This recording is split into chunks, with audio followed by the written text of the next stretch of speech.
There's no way you're gonna make that loop, Banshee. You're just too heavy. Oh yeah? Watch this. Ah, I told ya. Let me show you how it's done.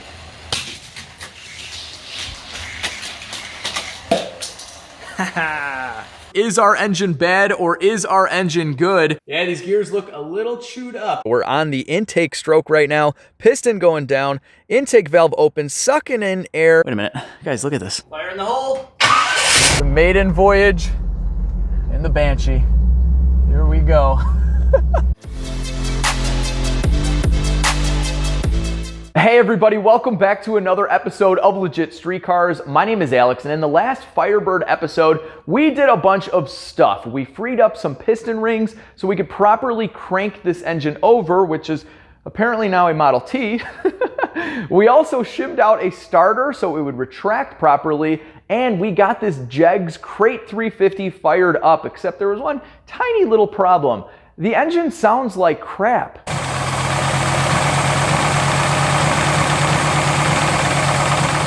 All right, so in the last video, I mentioned I wasn't going to try and restart this engine until I checked for oil pressure mechanically. A lot of you guys said it sounded like it was maybe the lifters were dry or a slight rod knock, so a lot of good comments, a lot of good ideas, but either way, we are gonna definitely be checking with a mechanical oil pressure gauge, and we don't even have to run the engine for this because I bought the oil pump primer tool that we're gonna stick at the end of a drill, and after we remove the distributor, we'll be able to spin the oil pump and see if this engine does indeed have oil pressure. But the reason why I wasn't too hesitant upon starting this in the last video and why this car is still somewhat of a mystery is because it has, when I bought it, a current New York State inspection sticker, and I found current insurance in the car. So New Yorkers, correct me if I'm wrong, but don't you have to drive a car to the state inspection? That's why I thought this engine hadn't been sitting around too long, but then again, we did have the stuck rings. Anyway, just kind of a big mystery here, and at the end of that video, I showed you guys while I was running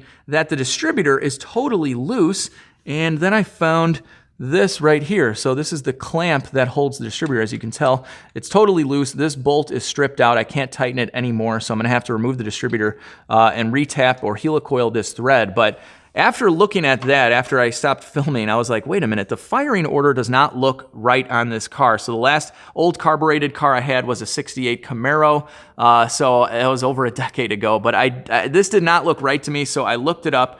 Here is the proper firing order, what's supposed to be on the cap. And as you can tell, they have it, whoever worked on this last, has cylinder 1 there, it's supposed to be 8. They have cylinder 2 there, it's supposed to be 1. And everything else is wrong as well. I'm kind of surprised this thing ran as well as it did. But this really got me thinking that what if they were messing around in here, and after they put it back together and stripped out that bolt, they started the engine and the distributor lifted up slightly, which it would still run if it lifted up, but it wouldn't spin the oil pump. That would explain the noise that it was making. And thanks to you guys in the comments section who spotted this car sitting out in front of a shop in New York, I know that it was basically just sitting out there for over a year, and there's a good chance the shop told the previous owner that it had a rod knock. He didn't think it was worth fixing. He donated the car, and then it showed up at the auction. We are gonna learn a ton about this engine together over the next few minutes, and if you guys are like me, if you're into soaking up a lot of knowledge, if you're into continually learning, then you're gonna absolutely love today's video sponsor, Skillshare. Skillshare is an online learning community where millions come together to take the next step in their creative journey. Skillshare offers thousands of classes on topics like illustration, design, freelancing, and photography, and right now I'm trying to grow the Legit Street Cars Instagram page, so I'm taking a class by Brandon Wolfell. He's a huge Instagram influencer, and the class is thorough, straight to the point, and exactly what I need to fast-track my Instagram success. Being a busy guy, I really appreciate the flexibility Skillshare offers, and most classes are under 60 minutes with short lessons to fit any schedule. Now, Skillshare is also super affordable. An annual membership is less than $10 a month, and you guys can get 2 months of premium membership, which is unlimited classes, for free by clicking on my link in the video description box. So big thanks to Skillshare for sponsoring this video. Now I got my orange gloves on. Let's rip this distributor out and see if my engine's any good. I'm gonna redo where all of these wires go properly when we go back in with this distributor, because this is all wrong. I'm gonna take the cap off first. God, it's been seriously like 12 years since I've taken a distributor cap off. And we have all the wires disconnected. And honestly, I mean, this distributor will just pop right out. I can pull the clamp back enough. It should just come right out now. Yep. All right. There we have it. Distributor is out. Yeah, these gears look a little chewed up. Take a look at this. So I don't believe this warrants actually replacing this gear or the distributor, but as you can tell, the bottom half of the gear is kind of more worn out than the top half, and I think that's because this thing was popped up a little bit, and this right here is what drives the oil pump. So the camshaft drives this gear of the distributor, and then the distributor drives the oil pump. So this can pop out and still be meshed in, still create a spark, but not create any oil pressure. And here we are going inside of the distributor bore. So there is the camshaft gear looking pretty, and there is the oil pump drive shaft. And this is our special oil pump priming tool for the GM. So as you can tell, this end has that same driver at the bottom of the distributor, and then we're literally just gonna spin the drill, spin the oil pump with the mechanical gauge hooked up, and cross our fingers that we have oil pressure. Okay, oil pressure gauge is hooked up. I'll show you how I did that here in a minute. But I think because these are ridiculously easy and I want to see what's going on in the engine a little bit, we're going to take a valve cover off with no tools, mind you. It's got these valve cover bolts with a little Chevy symbol on them, and you literally, they're just wing nuts. All right. Oh, we got a rubber gasket. That's awesome. And this should just, there we go. All right. Valve cover's off. All right, with the driver's side of valve cover off, we can take a look at the rockers, the push rods, the springs, and something you guys had mentioned was that maybe it needed a rocker adjustment. So let's look in here, see what we can see as far as the lifters. Probably hard for you to tell, but that is a hydraulic lifter, so no adjustment needed. And these are just normal stamped rockers, so nothing really adjustable. These get torqued down, and you're basically good to go. So none of them seem really loose or anything like that. All the push rods seem to be straight. I'll take a better look and let you guys know, but right off the bat, just my initial inspection, everything looks to be normal. And for you small block guys out there, 4.6, 2.6, 4-cylinder head. Not sure if that's anything decent. Heco in Mexico. All right. So probably just a standard 350 head on this car, but take a look at this. We have the factory oil pressure sender out. There's actually a second one right here. I'm not totally sure what that does. It might be for the carburetor choke to let it know when the oil is warmed up. But we have like a T, like a little brass T, and then that is the line for my gauge right there. And here's the gauge. So let's spin over the engine with the drill and hope we see, I don't know, like 30 to 60 PSI on that gauge, depending on how fast the old Makita will spin it. All right, guys, super nervous. Moment of truth. Is our engine bad or is our engine good? We have the oil priming tool installed in the bore for the distributor. We got our old Makita drill hooked up and the gauge. And all we have to do is hit the button on the drill and watch this gauge. Here we go. Yes! Yes! Oh, this thing is dying. So we're at like 35 PSI. That really doesn't matter because it's all dependent on how fast you can spin the oil pump. But what's awesome is it didn't take any time at all to prime. So that kind of goes along with my theory that I don't think it was that long ago that this engine was ran. I mean, to lose the prime, it's got to be sitting for a while, or it's got to be a brand new engine that you just assembled. In that case, you should always use this tool. I probably should have done this in the last video, but I'm sure you guys have been there. You just get really excited about something. You really want to fire it up. And that's what I did. But either way, I really do think that my theory on the distributor popping up and causing no oil pressure, that has to be the case because as you can tell, we have oil pressure on demand. So this is really, really good news, guys. This means we can put everything back together, set the distributor, set the timing, and drive this car in this video. I got to run to the parts store now that I know the engine is good, get a new oil pressure sender, and I think I might get some new seals for the trans. We'll see if they have them in stock. But super, super excited right now. So I'm going to let this prime for probably another minute or so, or at least until this battery is dead. So maybe another 15 seconds. And we're going to run the engine with the valve cover off so we can make sure all of this stuff is working properly as well. All right, let's see if we can get this bolt out without breaking anything. The head is kind of rounded. There she comes. Couldn't tighten this thing at all. Didn't want to try, didn't want to snap it. Looks like it's coming out. I might have to drill it. We'll see, but either way, we're fixing this hole down. All right. And the bolt itself doesn't look bad at all.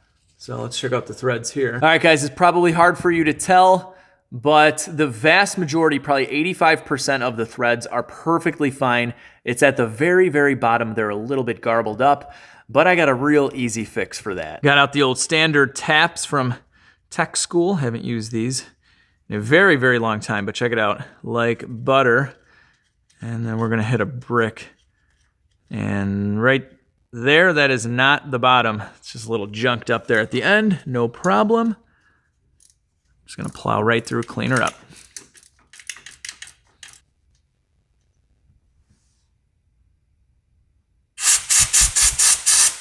And welcome to the inside of cylinder number 1. So we're on the intake stroke right now. Piston going down, intake valve open, sucking in air, and now she is closing. Piston is coming back up for some compression.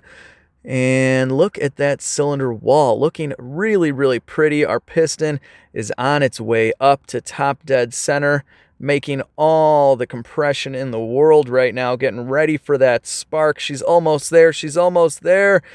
And that's top dead center. So the next step is properly installing the distributor. Now, you don't need to borescope your engine to do this. I just really like looking at stuff with the borescope, and I wanted to see what cylinder 1 looked like, and I had a good angle to show you guys the intake valve there opening and closing. So once that closed fully, the piston came all the way up. That means we are on top dead center for compression stroke on cylinder number 1, and this is when you want to drop in your distributor, and I'll show you that in a minute. But another way you can do this is you can take the plug out and just feel for air coming out. When all the air kind of pops out, you know you're at top dead center, and then there is a mark right, see that little white mark right there on the balancer, and then it's got the teeth here. It's hard to see, but there's a 0 in there. So once you get close, you can just bring this right into the middle, hit the 0, and you are spot on. Okay, with cylinder number 1 on top dead center on the compression stroke, we are ready to install the distributor. It basically just drops in, and we want to make sure that the rotor is simply pointing at cylinder number 1. That way we know that's going to be the first one to fire. And this can be a little bit tricky getting the gear to mesh and the oil pump drive at the same time, but I'll show you once we get it close, we can actually just turn the engine over by hand and this thing will plop right in. Okay, so right now this is splined with the camshaft, so the timing part of it is set. Now we just need it to drop down. So we can spin the motor right now. The rotor is gonna move, that's cool. And then as soon as that oil drive lines up, it's just gonna lay right down. Anytime now. There we go. You guys see that? So there's really no reason to mess around with the distributor, take it in and out a bunch of times to get that oil drive shaft to sit in properly. So you just spin the motor over once you have the distributor gear and the cam gear meshed together, and it'll drop right down. So I have the bolt and the hole down in. It's very snug. It's not gonna pop out anymore, but it's not totally tight because we need to set the timing on this engine. All right, guys, so I've set up cylinder 1 at top dead center on the compression stroke once more, just to show you guys this very, very clearly. So we have our rotor that once again is pointing to that cylinder number 1. Here's our cap. I've removed all the improper white numbers that were on here that did not correlate to the proper cylinder whatsoever. But once you put the distributor cap back on, sorry, it's kind of hard to do this and hold the camera, but you get the idea. You're gonna have that rotor pointing to this terminal here, which is the terminal for cylinder 1. So you'll run your spark plug wire from here to cylinder 1. The next one right here is cylinder 8, which is back here on the passenger side. And then it is 1, 8, 4, 3, 6, 5, 7, 2 going clockwise. So you just run those wires to their respective cylinders. And that way, even if you get a car where the distributor was installed improperly or the wires were ran to the wrong cylinders, you can basically just start over from scratch and know you did it right the first time.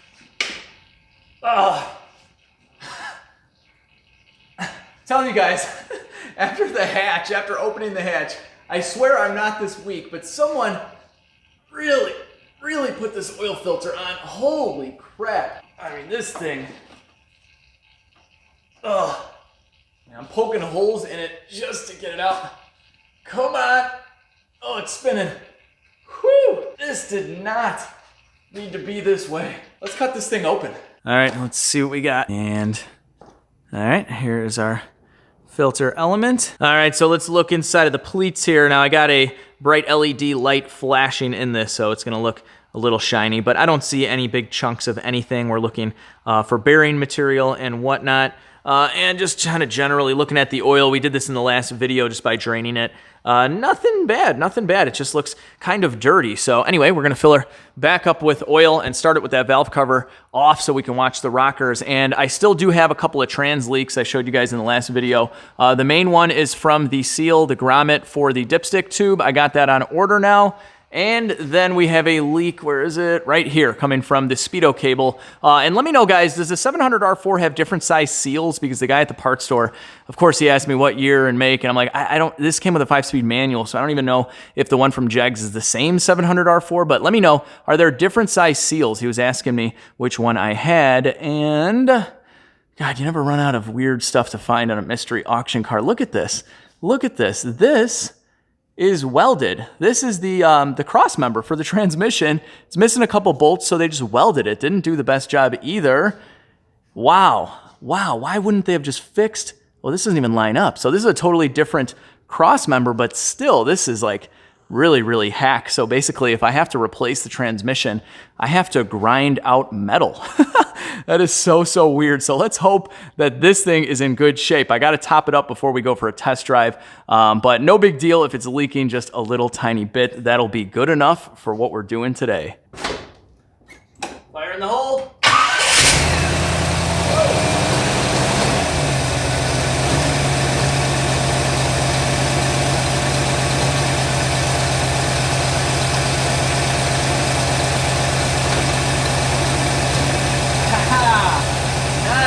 Nice. We're at 52 PSI, cold start, fresh oil, fresh filter. That's not bad. Let's give it a little bit of revs here. And it sounds awesome, by the way, guys. Remember how it sounded before? It was knocking and rattling all over the place. Let's see here. Yeah, this runs awesome. Oh yeah, easy 60 PSI. That's perfect. All right, let's take a better look. I want to make sure we're getting oiling up top as well. All right, so obviously I put the belts back on. We had those off from the previous video, and everything looks to be working really nicely. Now, I did fill the oil with the valve cover off, so I just kind of poured some on this side. And what I want to look for is that the push rods are spinning. So see those guys spinning? That is good. We want those to spin. And they get oil through the lifter and then actually through the push rod. And then if you see, I don't know if you can see that, but there's a little hole at the top of the rocker. So that oil kind of comes through, splatters all over the spring and whatnot, and keeps everything lubricated. Oh yeah, see that oil flowing? Right in there, you can kind of see it flowing. It's coming out of that hole right there. So we have oil all the way to the top end of the engine. That is fantastic, guys. So I'm gonna check the transmission fluid level. I'm gonna hook up this ground for the fan. I had that disconnected so we could hear everything better. And we are going for a ride in the 85 Firebird Banshee. I think I'm just gonna call this thing the straight up Banshee. The guy who built it called it the Invader, but it was based off the Banshee, and I like that. So we gotta put our taillight covers back on. And hang on, you guys wanna hear this thing?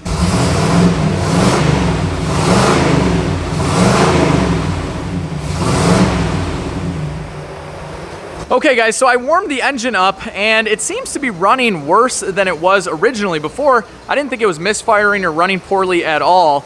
And so I put everything back together, started it up to show you guys how it sounded, and now it's just kind of running a little weird. It definitely smells like it's running rich, and I have been playing around with the timing. I don't know if the refresh rate will show up for you guys, but either way, I'm at about 12 degrees advance on the timing. I just Googled what to set the timing on a small block to, and I believe this is kind of a stockish, smaller cam small block. So comment down below, guys, what should I set the base timing to? I have the vacuum advance disconnected and the vacuum line plugged.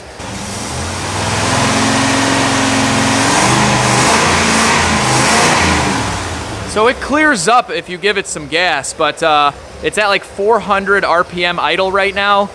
So not exactly sure what's going on. It could just be a very low idle, but this could also have really old gas in it as well. So I'm going to reconnect the vacuum advance, lock down the distributor, put the air cleaner back on, and we're going for a quick ride. All right, first drive. Come on, baby. Jesus, what is going on?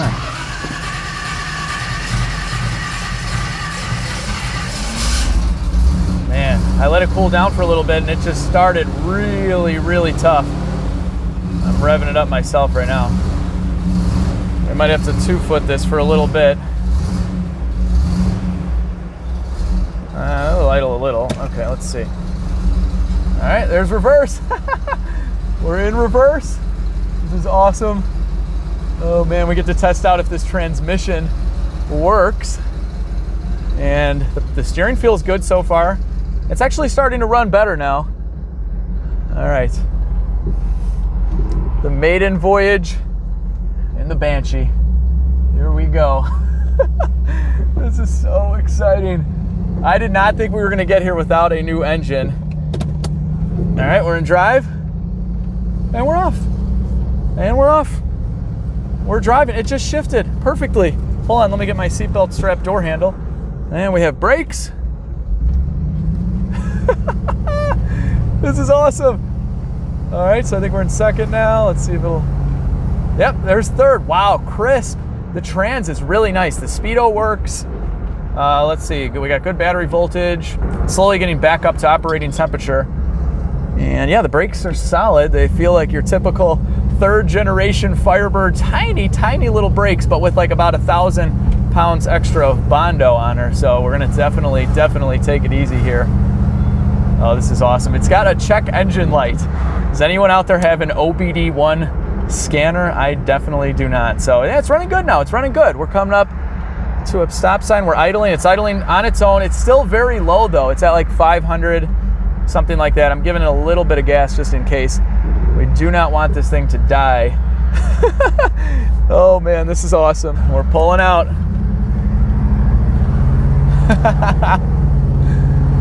Yes. Woo!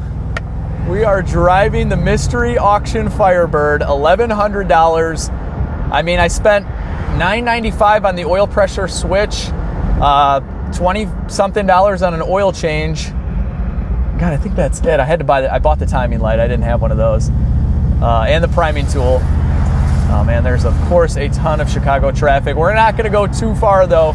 I wanna get this thing running in tip-top condition before we go nuts with this thing and really see what she has. Look at this, slowest power window ever, but it works.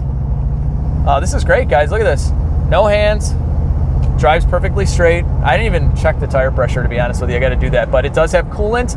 That was perfect. We obviously have good oil pressure. The engine sounds great. It's running okay. This is so cool. Buying a car sight unseen at the auction, $1,100, thinking it needs an engine. The turn signals work.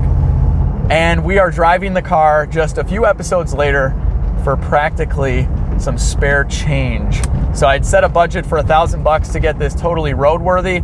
I wouldn't say I'd drive it to California right now, but it is running and driving, and we're, I don't know, maybe $100 deep with the purchase of those tools, and it is just shifting perfect, no weird noises, nothing. And yeah, we're just idling away here. I think it's running rich. I need to read up on carburetor tuning, and we need to refuel this car. I'm gonna swap out the fuel filter. Now that I know it's running, I kind of feel better putting a little bit more money into this thing, but it's got a little thud when I let off, so I'm hoping it doesn't have to do with that cross member. Maybe it's just a bad trans mount, which, can I replace that without yeah, I could probably jack it up. All right, guys, we made it back with the Banshee, and you should have seen the looks on people's faces as I drove this. I got 2 thumbs up. I got a couple of weird stares, though, as well, which I don't really blame people. This does look a little bit odd, but it is definitely running rich. Take a look at the black out of the tailpipe. It smells like it's running rich, and to me, this sounds like an issue with the choke on the carburetor. So when it was cold, it ran really nice, and then as soon as it warmed up, it started to run poorly and just smell of unburnt fuel. So there is a good chance that we have to to disassemble the carburetor, maybe clean it out, figure out what's going on with the choke. At that point, in the next video, we're gonna fix up the trans leaks. We're gonna give it a full tune-up, fuel filter, maybe some spark plugs, and really fine-tune this thing. I might get some help from an old friend of mine as well. So we'll set the timing, we'll play around with the tuning on the carburetor, and then as long as it's not snowing out here in Chicago, we're gonna take this for a proper test drive, give it a few rips, and see what she feels like. So that'll do it for today. I hope you guys really enjoyed this video. I had a blast making it. We are driving the Banshee. That is so cool. So if you did like the video, hit the thumbs up button, share the video, subscribe if you're new, and most importantly, have an awesome day. I'll catch all of you in the next video.